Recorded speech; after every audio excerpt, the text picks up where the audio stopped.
Into your sanctuary, we've come to adore you, Lord. Into your sanctuary, we've come to adore you, Lord. In adoration and praise, we glorify your holy name. Into your sanctuary, we've come to adore you, Lord.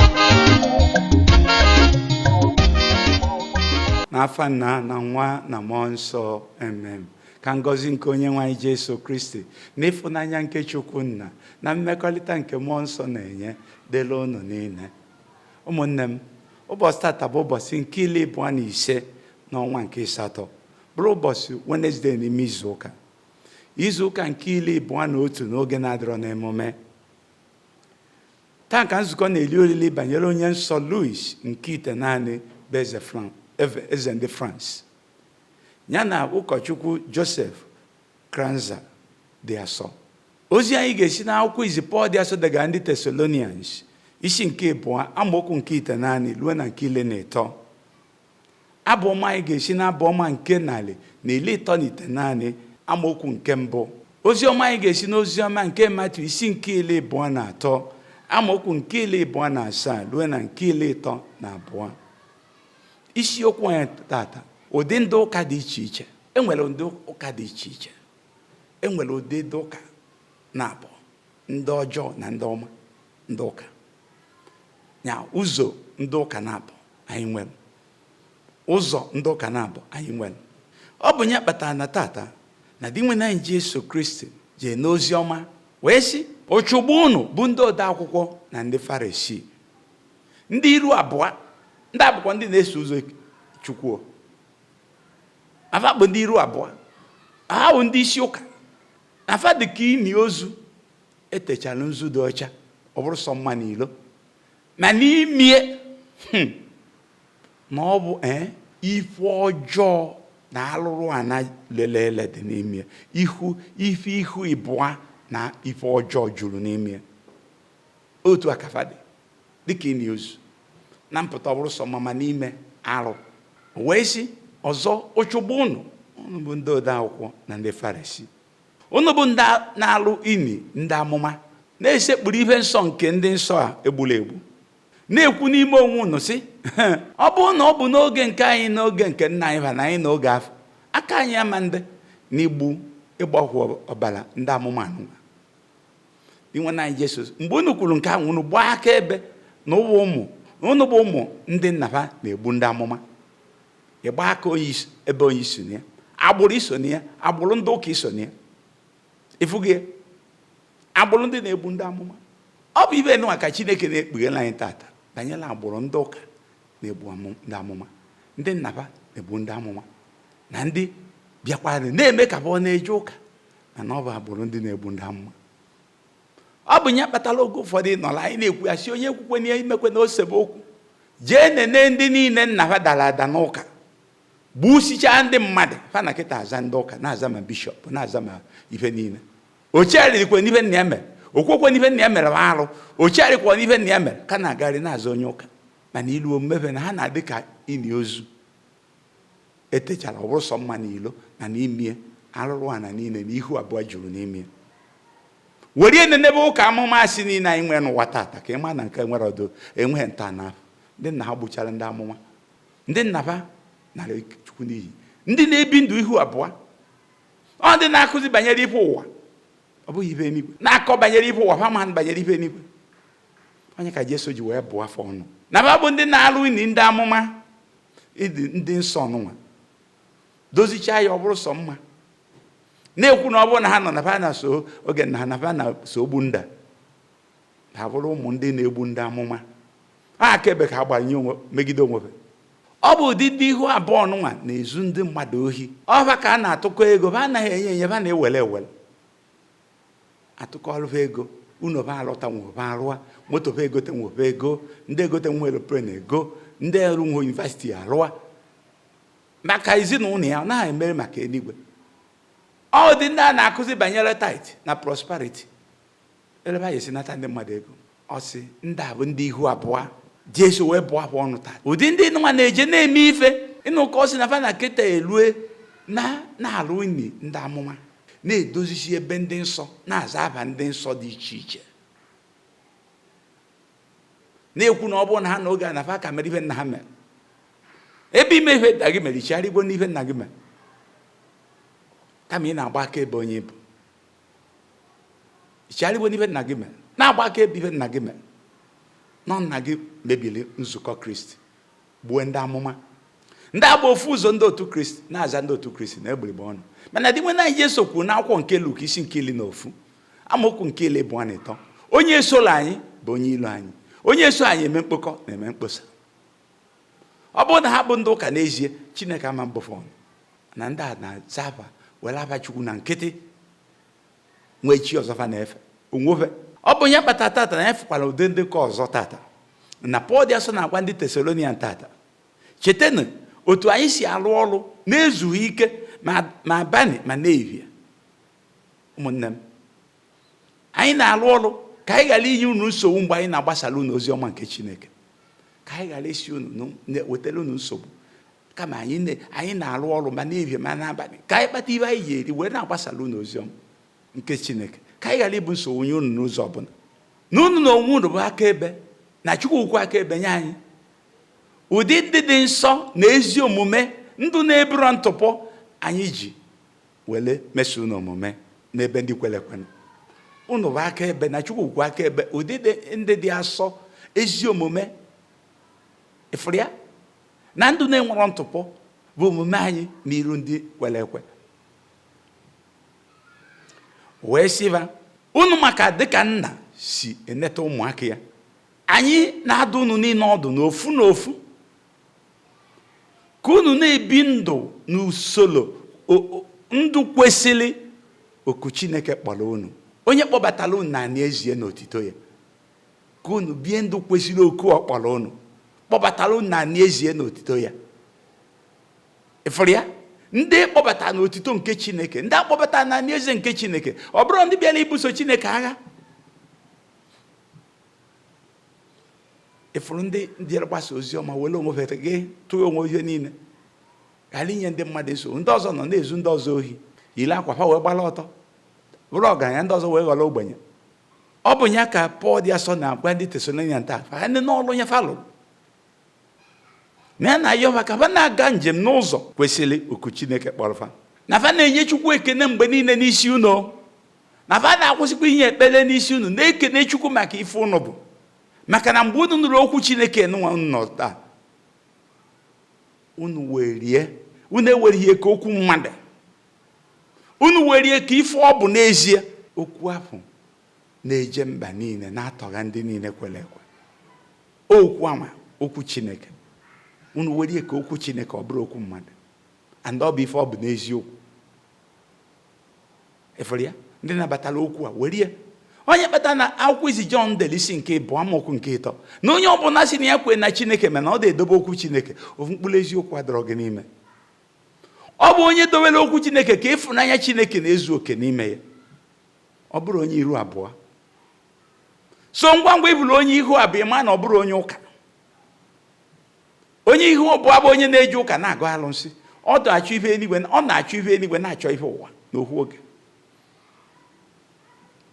Ị nwere ike ịbụ odibo nnukwu na-abụ n'ofu oge. Akwụkwọ nsọ gwara anyị na akwụkwọ nke Luk isi nke 16. Ịma mba odibo nnukwu na-abụ, ị ga-afụ ụfụ na ya kpọ nke ọzọ asị. Ịma mba oru Chineke bụrụ olu nke ụwa. Mba, ịfụ ụwa n'anya ịkpọ Chukwu asị. Ịkpọ ụwa asị efu Chukwu n'anya. Ị bụrụ onye nke ụwa, o wee too gị maka iji ụwa na-etu ọnụ. Mana ị bụghị onye nke ụwa, ụwa kpọ gị asị maka na ndị gị na-akọ ụwa ọnụ.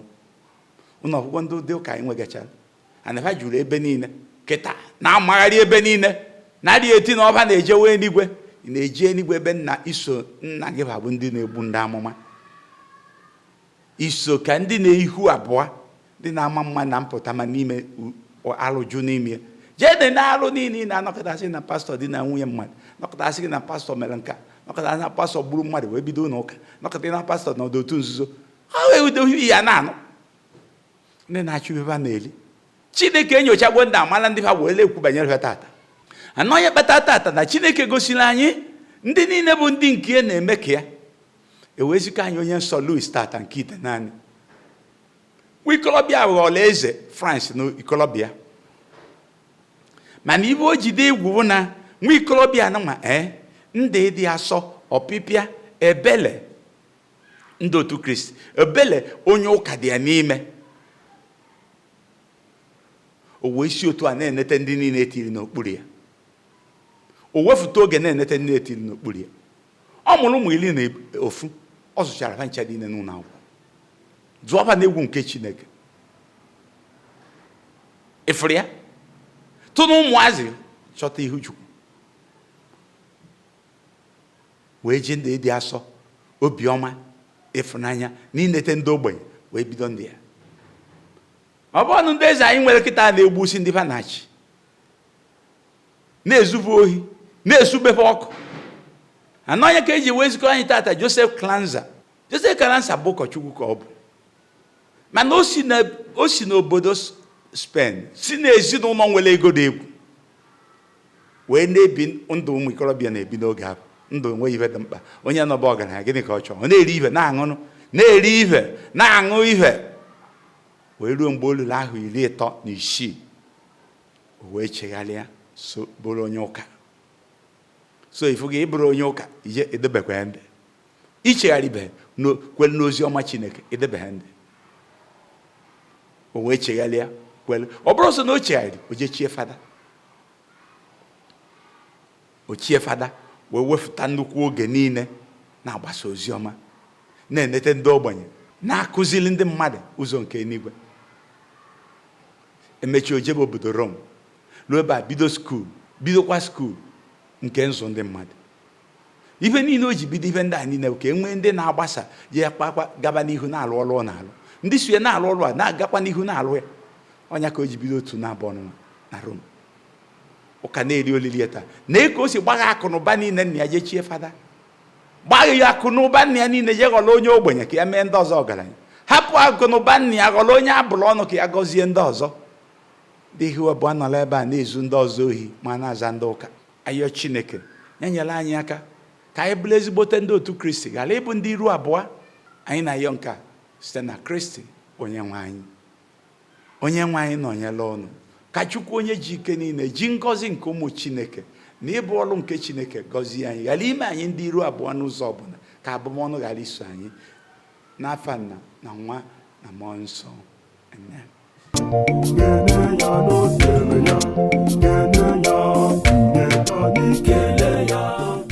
In the name of the Father, and of the Son, and of the Holy Spirit. Amen. May the grace of our Lord Jesus Christ, the love of God, and the communion of the Holy Spirit be with you all. My beloved ones, today is 25th day of August, being Wednesday, and being the 21st Sunday in ordinary time.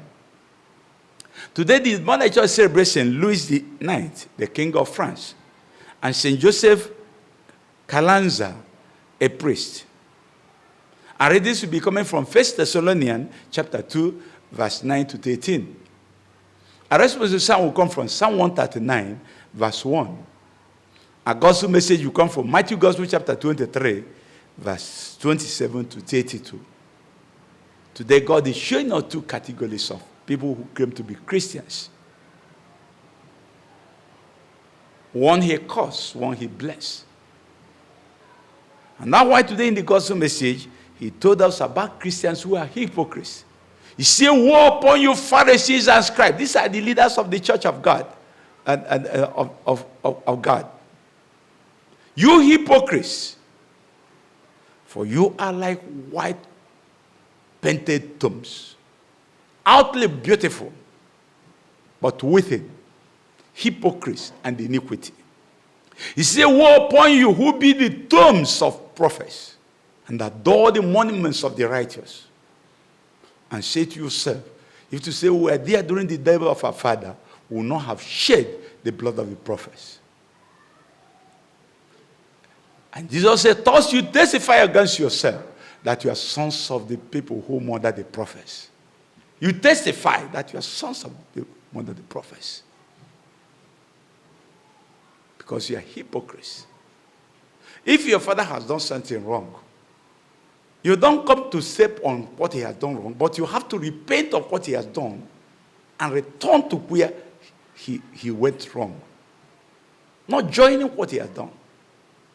There are people today in the world who have built churches on their own, out of their own idiosyncrasy, after killing the prophets and the holy men. And they started the church in the name of Jesus on their own. Now why many of them preach about tithes, what they will get. Preach about prosperity so that they will come stimulate the people to give more money to them. And they have their private jets, they have their private universities, they have private things for their families, to the detriment of their congregations. And they're claiming they're Christians and propagating that we are here, propagating faith, winning souls. They win more souls for the kingdom of hell. And what he's telling us, and that's why Jesus have to say, woe upon you, hypocrites. And that's why 1 John chapter 2 verse 3 says, anyone who says believe in God but doesn't keep the word of God, there is no truth in you. And Luke Gospel chapter 11 says, he who is not with us is against us. And he who doesn't gather with us scatters. And 1 John chapter 1 verse 18 says, they left us to show that they are never part of us. If to say they're part of us, they wouldn't have left us. To show you the church is not true. You're either there or you are not there. And I must say this, if we see another category of Christians, Paul was writing to the Thessalonians to say, remember, brethren, our labor and our toil. We labor and toil. We work day and night when we are preaching the gospel of God to you. Not to be a burden to you. We never wanted to bother any one of you. A toil to preach the gospel of God freely. And they did so. And he said that you are witnesses, and God is equally our witness. The holy life and blameless life and the righteous way we live, we are with you, the believers. All of you are testimonies. You are witnesses that our holiness of life, our righteousness and blameless life, behavior before you. We never bothered you. For you know how fathers are with their children. We have not wasted our time exhorting and encouraging you to walk on the way worthy of your call, the manner worthy of your call. God who called you to his own kingdom and his glory. I've never wasted time doing that. You see, he's now bringing these people from their poverty to riches, from their curses to blessings, from their lowliness to exaltation, from their death to life. That's how a Christian brings life. That's why Jesus said, I come to that they might have life and have it in abundance. And you can see the apostles now telling the Thessalonians, we brought life to you, life in abundance, and encouraging you to live this life. And that's why today the psalmist understood it so well. They say, oh Lord, you search me, you know me. You search me, you know me. If I'm a hypocrite, you know. If I'm of God, you know. If I've been working for you, you know. If I've been working against you, you know. God knows every one of us, and we'll get the reward accordingly. Be patient. Paul said, be patient. And we can see Matthew chapter 7. It's not all who call me God, Jesus, I will enter the kingdom of God, but who do the will of my Father in heaven. Not their will. And that's why today you can see the categories of Christians we have. Ask yourself which one you belong to. The type of evangelist you are. The one that will receive curses or the one that will receive blessings. The one that builds or the one that scatters. The one that gathers or one who scatters. The one that builds or the one that pulls down. Now why today the Mother Church celebrates St. Louis IX, the King of France. And St. Joseph Calanza, a priest. Look at these two lives we are celebrating today. Louis IX, the King of France, at a very young age. And at this age, this young man learned holiness of life, purity of intention, singleness of purpose. He spent his life thinking for the poor, caring for people, have the Christian compassion in him. Christian compassion in him. And because of that, he cared for the people under him. And that's why he was able to make almost the whole of France Christians. He cared for them. Not only that he cared for them, he had 11 children. He was able to educate all of them into responsible positions. They learn Christianity, they learn life of God, and learn how to be good children, and learn how this holiness of life, and to care for others. And that's the essence of living. The Mother Church celebrates him. He died when he was he died in Carthage. He undertook 2 crusades to Holy Land. The Mother Church celebrates him, a great son of God. He didn't allow not the people who come to become power and kill the people under them. He cared for the ones under them. He provided for them in their needs, not to take away and burn their houses, as we are seeing today in Nigeria. And Joseph Carranza came from a very rich Spanish family and was living a carefree life up to the age of 36 when he got converted to Christianity. And he not just converted, he became a priest. And when he became a priest, he went out his father caring for the poor.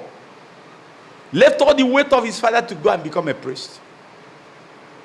He fulfilled that thing when the young man who said, I kept the word, he said, go and celebrate it and come and follow me. He abandoned all the weight of his father and became a Catholic priest. And he set out foundations of the parish or the clerics, regular, that will continue the work he's doing, caring for the poor and bringing up the priests. And then the Mother Church celebrates him. Do you see what he abandoned to become a priest? That was some people carry down and begin to talk about prosperity. To them, he's a foolish man who abandoned the way to go and bless Christianity. May God help us as we celebrate this great saints today, that we come to become a good Christian, not the hypocrites of Christian life. We ask this through Christ our Lord. May the blessings of Almighty God be upon all of us. I'll become to the categories. I will pray to become categories of Christians who celebrate God and live out the kingdom of God. In the name of the Father, and of the Son, and of the Holy Spirit. Peace be with you all.